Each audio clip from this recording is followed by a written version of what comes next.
Okay, guys, we're back. This will be Adios Game 3, a tournament I played way back at the end of May.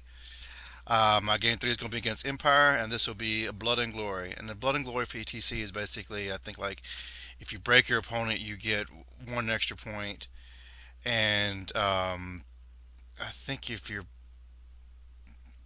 don't get broken at the end after that, you get two extra points. And you can get a maximum of 17, not counting the break points. And let's look at my army again. It's the same one I've been playing the last 3 or 4 games. And again, he's gonna have cannons in his list, so my whole Wyvern guy, whatever, is gonna be hiding behind a hill until I can try trying to take out those cannons. Now let's take a look at this Empire army. And as always with ATC, I'll have an extra 100 points than he will. Well, I guess not against everybody, but against most armies, I'm having extra 100 points. Uh, he's gonna be very heavy on magic here because he's gonna have a Wizard Lord and 2 level 1s plus his Arc Lector just riding a War Altar, and he's actually gonna have infantry, 2 big units of Halberdiers. I'm assuming he's just gonna be trying to buff them, so I have to be very careful when I charge in because I want to charge in on my turn. If I don't, then if he charges on his turn, he can try to buff them, and then he'll easily outclass by savages. Now, I want you also to notice these Demigryph Knights. He has in his army list a unit of 3 and a unit of 4. Now, he didn't have any printed army lists to give out like we were supposed to have done. He had forgot to bring them. So he had his on like a PDF file on his phone or a tablet or something. And he's not going to realize until the end of the game he was playing a wrong list. He was looking at another list. So when you look on the table, you can see 2 units of 4 Demigryphs, which was incorrect, and we don't figure this out until the end. And he obviously wasn't trying to cheat, but it wasn't something we'd pick up until the end and don't really realize it, but it does play a part in the game. Alright, we'll take a look at his deployment. And even though he's got his infantry, he's stuffed into the center. Those Demigryphs on each flank is going to make it where I just can't just rush up and try to smash through his lines because I got to worry about those knights on each flank first. Okay, now we take a look at my deployment. First, I want to note that Gary Busey is actually 53rd in line to the Imperial throne. So the fact that the Empire is here fighting against us, and in the last game, this is complete treason on their part. And I don't know how much more with this we can take. And now the Vanguards, he has nothing to Vanguard, and my thoughts are I gotta take that cannon out so my Wyvern would not be behind the hill the entire game. Uh, Alright, so he's gonna win first turn. If I remember correctly here, his steam tank is gonna misfire and take a wound. I don't think it does any damage to what it's shooting at. I think it was shooting my a mangler on the far left side. My other mangler though is going to take 2 wounds, but it's barely going to stay alive. Otherwise, his turn is fairly uneventful. Alright, now my turn 1, and those stinking wolf rotters fail animosity and charge the Timid on the left. I think every stinking game they fail animosity and charge something they have no business charging. I have no idea what's going on with them. Kings of War can't kill them fast enough, and one of them falls off his wolf as he charges into the woods.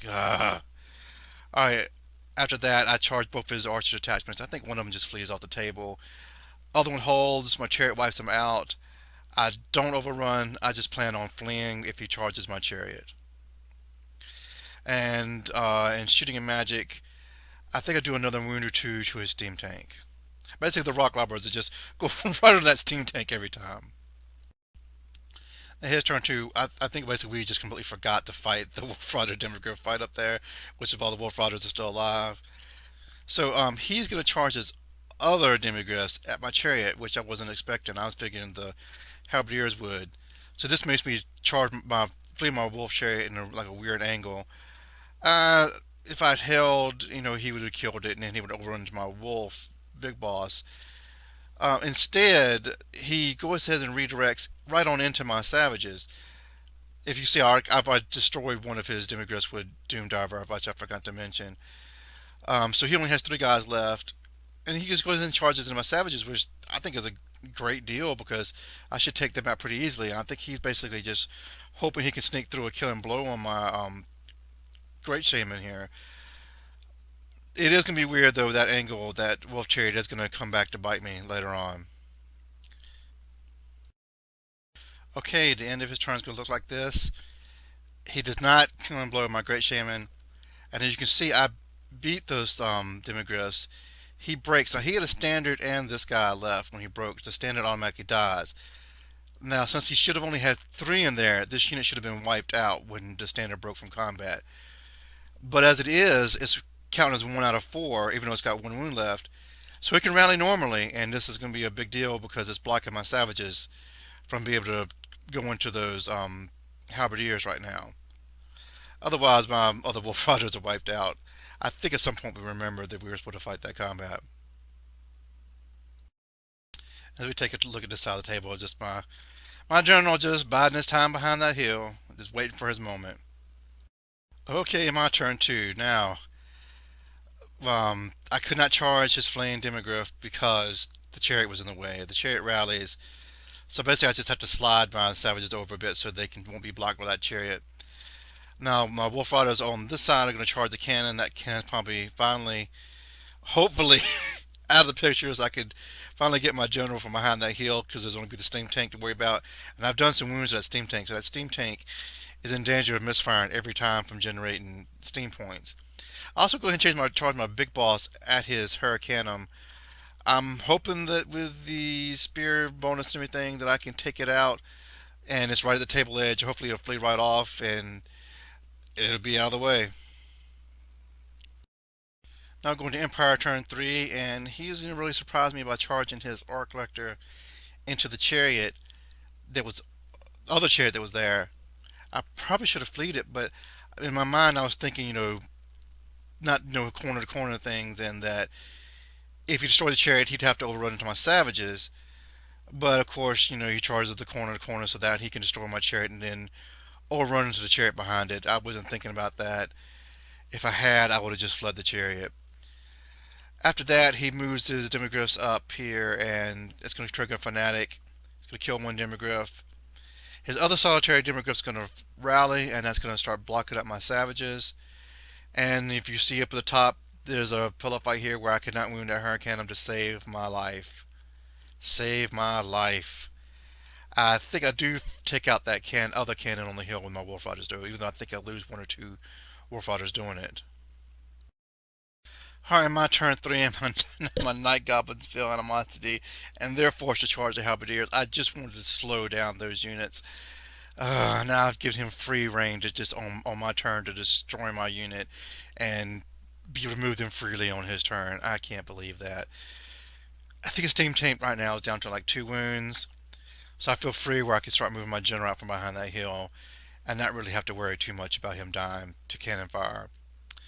Wolf Riders up there, they're going to charge into flank a Hurricanum. Maybe I can finally take that Hurricanum out. But no, then it turns like this. The Hurricanum is not taken out. It's still sitting there. I think I've done maybe a couple wounds to it by now. I just can't break it. And then he's just completely, look at those Night Goblins, he completely wiped through them. There's only like 6 guys left there. At least the other chariots to hold it there, to hold up the demogryphs a bit. But this is just terrible. This whole flank is falling apart. I do have my general there, though, to try to save the day. And I've lost a chariot beside my savages, but this is on my turn, so he can easily move out of the way. Alright, Empire turn 4. If you look at the top, there's the fight still going on with the Hurricanum. He's going to charge the Arc Lector at my little bunker that has my 2 level 1s in it. And that bunker hopefully can hold out for a while. Otherwise, he's charged my little Night Goblin unit that was fleeing off the table. The demigryphs holding up my savages, because if I charge the demigryph, I'm going to be presenting my flank to his halberdiers. I'm going to be forced to overrun because I'm frenzied, so I won't be able to reform to face him. So I can't charge that demigryph. I have to, pass my frenzy test, don't charge, and I have to just sit there and hope the shooting I have left can take it out, and it's not been able to do so far. Okay, so now we go into Orc and Goblin turn 4. I declare my wog with my general, charge the rear of those demigryphs, and I do 1 wound. I take 3 wounds to my Wyvern Wyvern in return. He's lost by what? He's done 3 wounds. I got my wog, a rear, and a charge. I think I win by 2. He fails, but he has the Gleaming Pendant, so he can re-roll. He passes, and then he passes his test to reform to face me. What a huge disappointment! My moment of glory destroyed. On the other side, my level 1 orc adds the challenge, issues a challenge to his arc lector. He has the speculum. I think he has to use it. I managed to do a wound to his arc lector, but he kills my shaman, and then he just reforms to be more center to center here.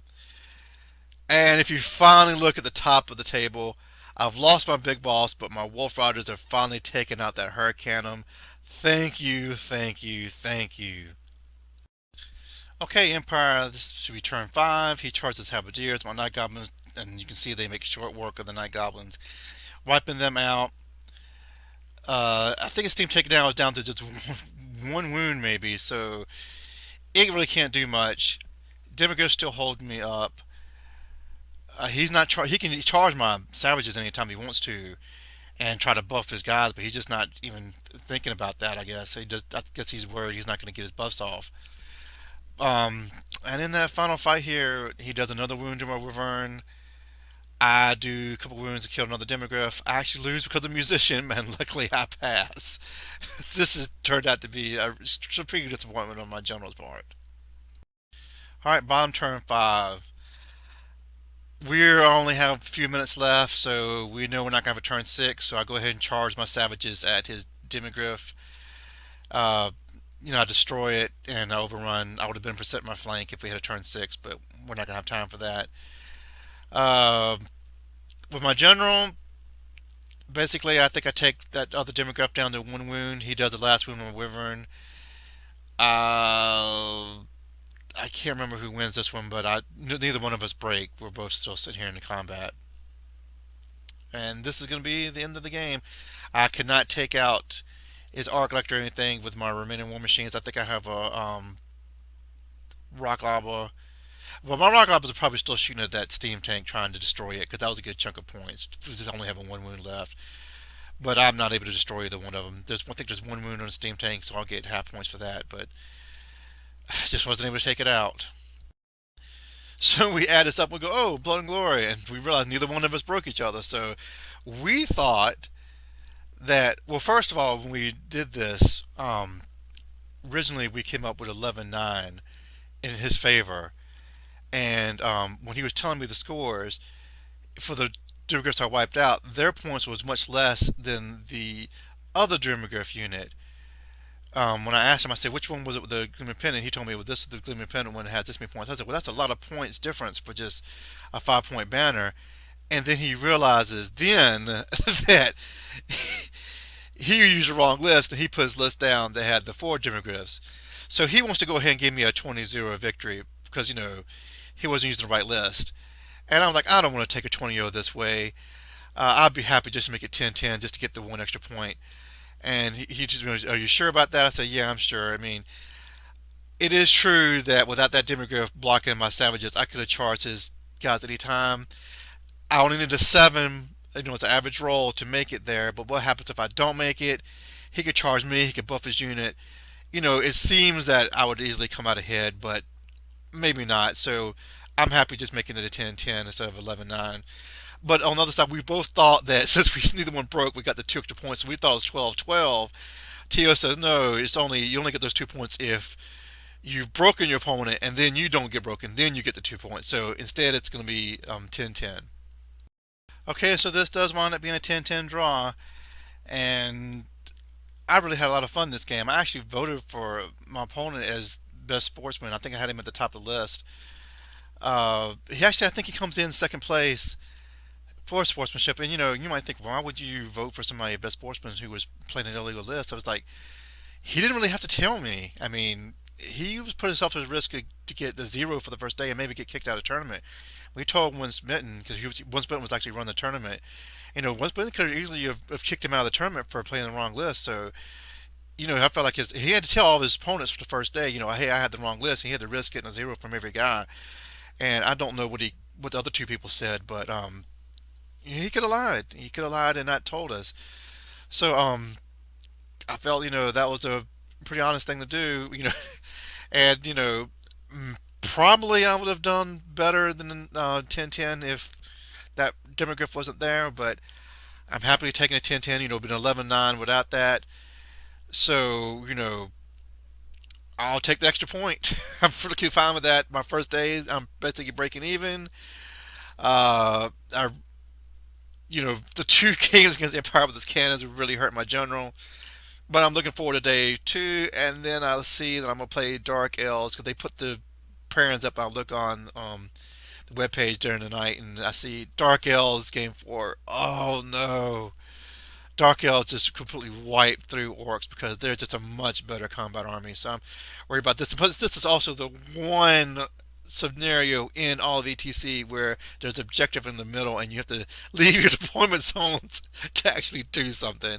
So I can't just try to avoid this Dark Elf army. I'm gonna have to actually fight it. But anyway, I'm still working my way through these Adios games. The future is still going to be some 8th edition stuff. We have a one-day tournament coming up Saturday to practice for Southern Assault. I'm hoping I can make it to it.